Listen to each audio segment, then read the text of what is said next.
I don't think I gave any directions as to how to take the compression test.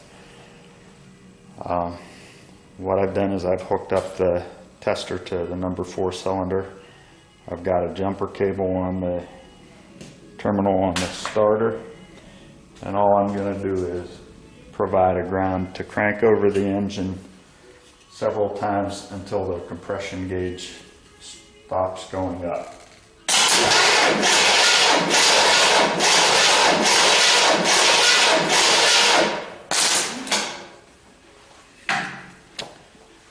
Simple as that.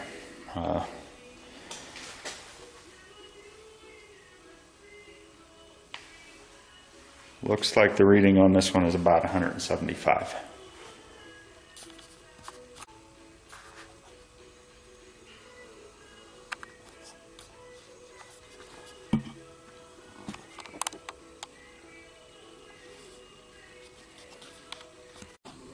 Compression on number 4 looks to be about 190.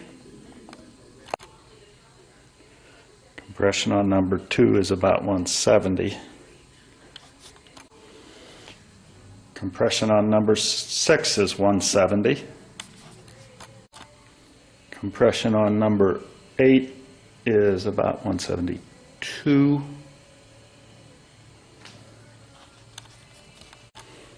Number 1 is about 158. Number 3 is about 161. Actually, when I started to look at it, it looked like about 165, so maybe I let some air out of it whenever I was bringing it over. Number 5 is also about 158. And number 7, last but not least, is about 165. I'm a little baffled by that high reading on number 2, so I'm going to test it again using the same technique as I did with these others. Okay, this time when I tested it using the same technique as the others, I'm reading about 170, maybe 171 or 2.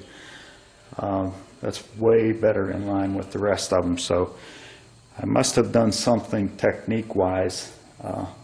14 pounds difference top to lowest. That's a pretty good compression test. Okay, number 2 looks like it's about 171, maybe 172. Okay, so there we have it. We have a low reading of 158, a high reading of about 171, 172. So you're talking about a 14-pound difference between highest to lowest on a 36-year-old car, and I don't know how old the engine is, but those are very acceptable numbers, all over 150, and I think I'm pleased enough with that that I probably won't do a teardown of the engine.